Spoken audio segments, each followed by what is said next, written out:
ओम शांति। ओम शांति। आज 14 अप्रैल 2026 दिन शुक्रवार की साकार मुरली। आइए अब सुनते हैं मीठे मीठे बाप दादा के मधुर महावाक्यों को। मीठे बच्चे, रोज अपने आप से पूछो कि मैं आत्मा कितना शुद्ध बना हूँ। जितना शुद्ध बनेंगे उतना खुशी रहेगी, सेवा करने का उमंग आएगा। प्रश्न, हीरे जैसा श्रेष्ठ बनने का पुरुषार्थ क्या है? उत्तर, देही अभिमानी बनो, शरीर में जरा भी मोह ना रहे, फिक्र से फारिग हो, एक बाबा की याद में रहो। यही श्रेष्ठ पुरुषार्थ हीरे जैसा बना देगा। अगर देह अभिमान है तो समझो अवस्था कच्ची है, बाबा से दूर हो। तुम्हें इस शरीर की संभाल भी करनी है, क्योंकि इस शरीर में रहते कर्मातीत अवस्था को पाना है। गीत, मुखड़ा देख ले प्राणी। ओम शांति।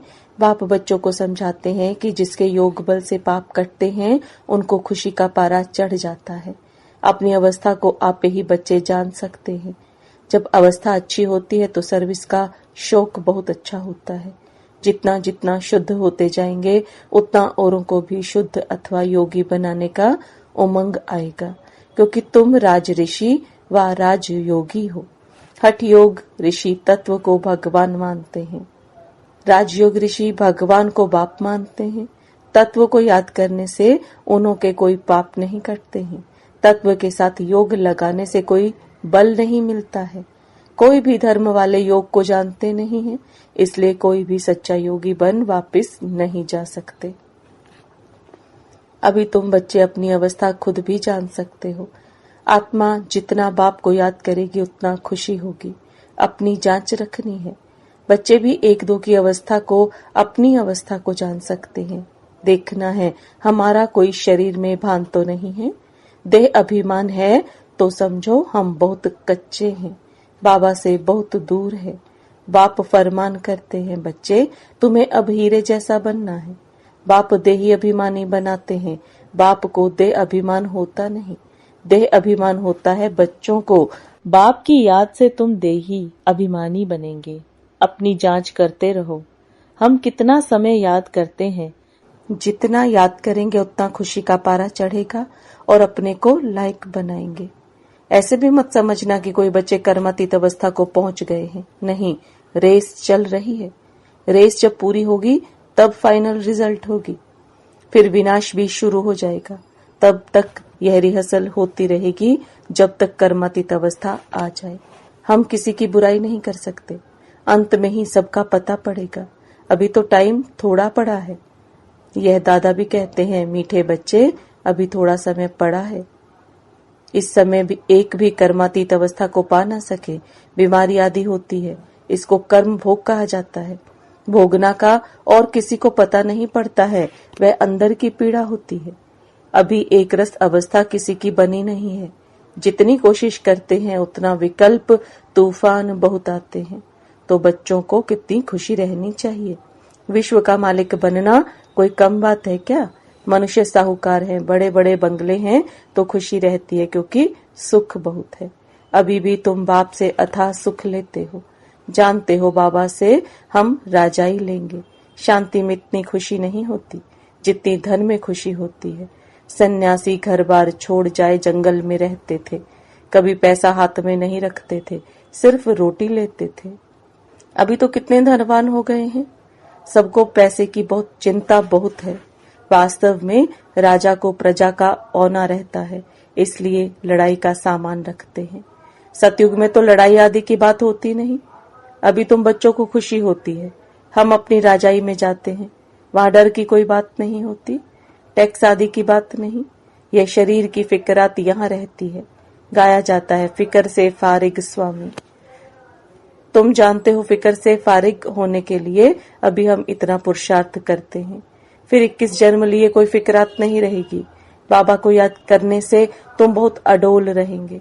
रामायण की कथा भी तुम्हारे पर है। तुम ही महावीर बनते हो। आत्मा कहती है हमको रावण हिला नहीं सकता। वह अवस्था पिछाड़ी को आएगी। अभी तो कोई भी हिल जाएंगे। फिक्रात रहेगी। जब विश्व में लड़ाई लगेगी तब समझेंगे अब टाइम आ गया है। जितना बाप को याद करने का पुरुषार्थ करेंगे उतना फायदा होगा। पुरुषार्थ करने का अभी ही समय है, फिर तो विनाश की धूमधाम होगी। अभी तो शरीर में भी कोई मोह रहता है ना।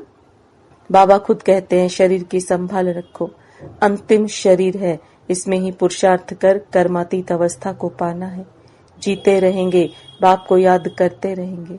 बाप समझाते हैं बच्चे जीते रहो, जितना जिएंगे उतना बाप को याद कर ऊंच वर्षा लेंगे। अभी तुम्हारी कमाई होती रहती है। शरीर को निरोग तंदुरुस्त रखो, गफलत नहीं करनी है। खान पान की संभाल रखेंगे तो कुछ नहीं होगा।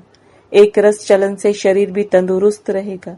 यह अमूल्य तन है, इसमें पुरुषार्थ कर देवी देवता बनते हो तो बलिहार इस समय की है। खुशी रहनी चाहिए। जितना बाप और वर्षे को याद करेंगे उतना नारायणी नशा चढ़ा रहेगा। बाप की याद से ही तुम ऊंच से ऊंच पद पाएंगे। देखना है हम कितनी खुशी में हैं, कितना फखूर में रहते हैं। गरीबों को तो और ही खुशी रहनी चाहिए, साहूकारों को तो धन का फिक्र रहता है। तुम्हारे में कुमारियों को तो कोई फिक्र नहीं है। हाँ, कोई के मित्र संबंधी गरीब है तो संभाल रखनी पड़ती है।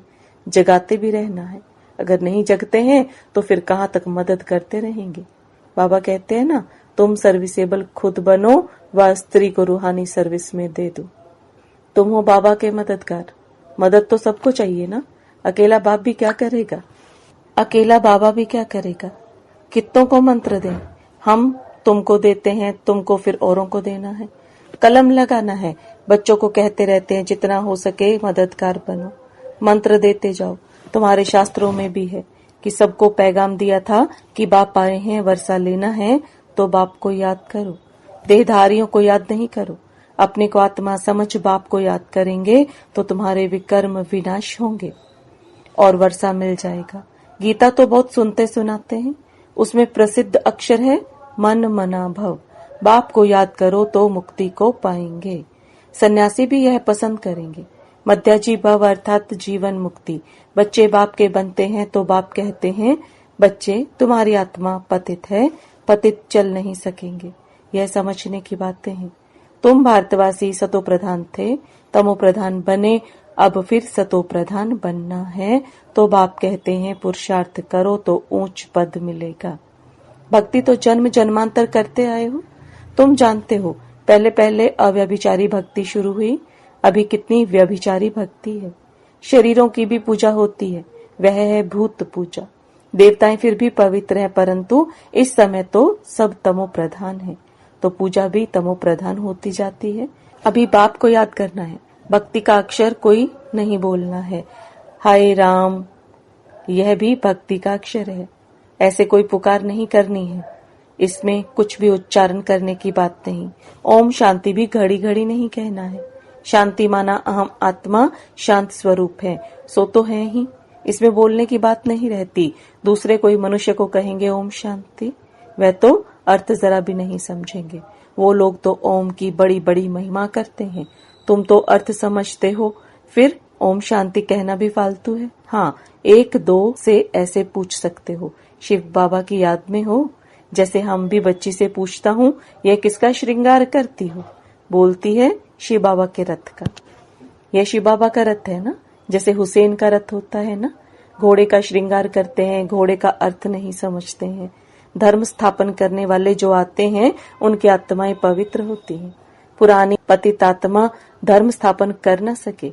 तुम धर्म स्थापन नहीं करते हो, शिव बाबा तुम्हारे द्वारा करते हैं, तुमको पवित्र बनाते हैं। वो लोग भक्ति मार्ग में बहुत श्रृंगार आदि करते हैं, यहाँ श्रृंगार पसंद नहीं करते। बाप कितना निरअहंकारी है, खुद कहते हैं हम बहुत जन्मों के अंत के भी अंत में आता हूँ। पहले सतयुग में होगा श्री कृष्ण, श्री लक्ष्मी से भी पहले श्री नारायण आएगा।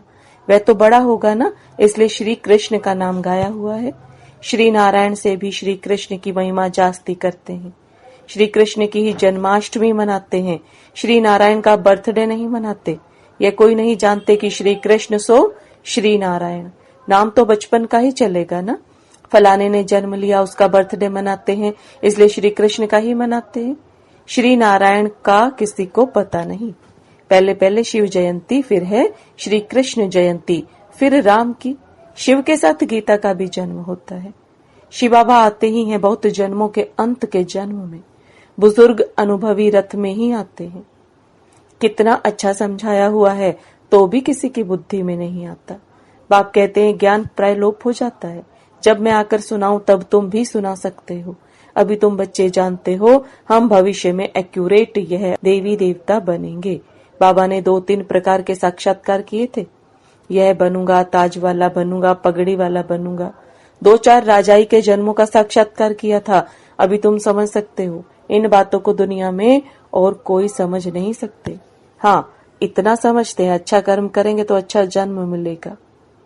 अभी तुम पुरुषार्थी भविष्य के लिए कर रहे हो, नर से नारायण बनने का। तुम जानते हो हम यह पद पाएंगे। यह खुशी जास्ती उनको रहेगी जो कर्मातीत अवस्था को पाने का पुरुषार्थ करते रहते होंगे। कहते हैं बाबा हम तो मम्मा बाबा को फॉलो करेंगे तब तो तख्त पर बैठ सकेंगे।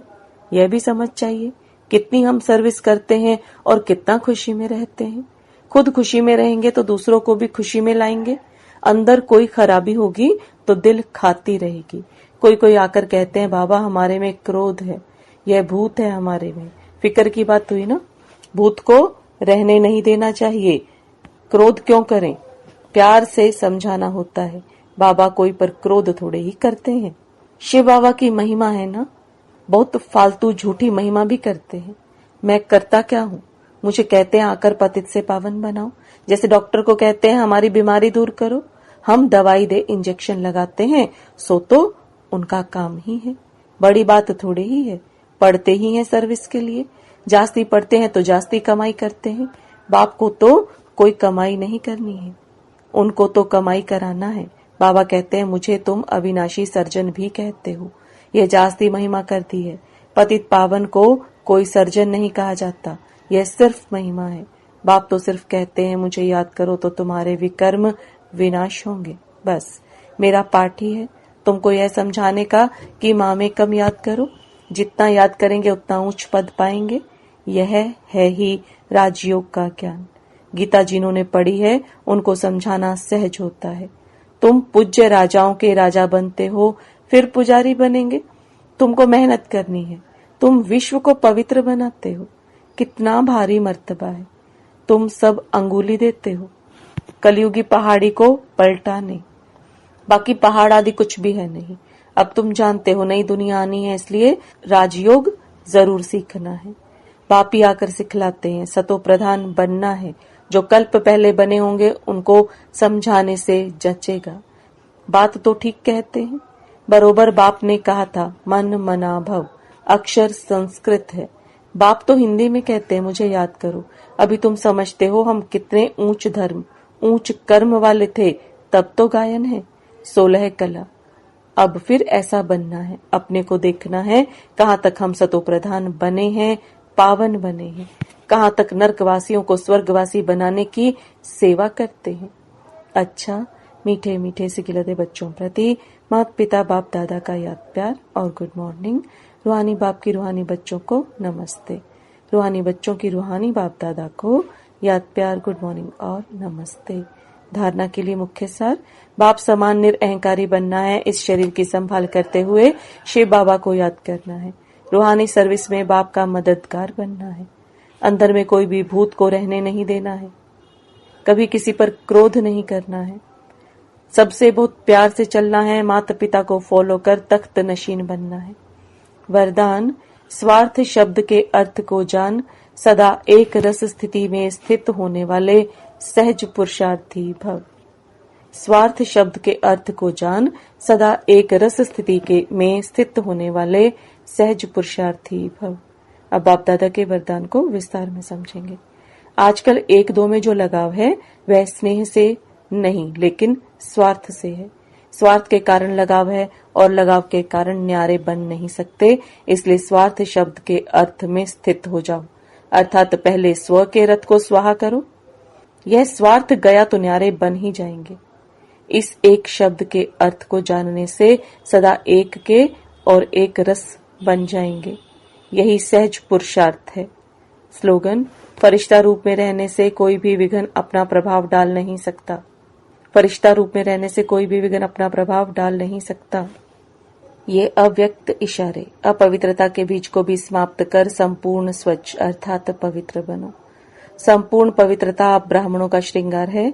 सदा श्रृंगार की हुई मूर्त अर्थात सदा पवित्र स्वरूप में स्थित रह बेहद की स्टेज पर हीरो पार्ट बजाओ।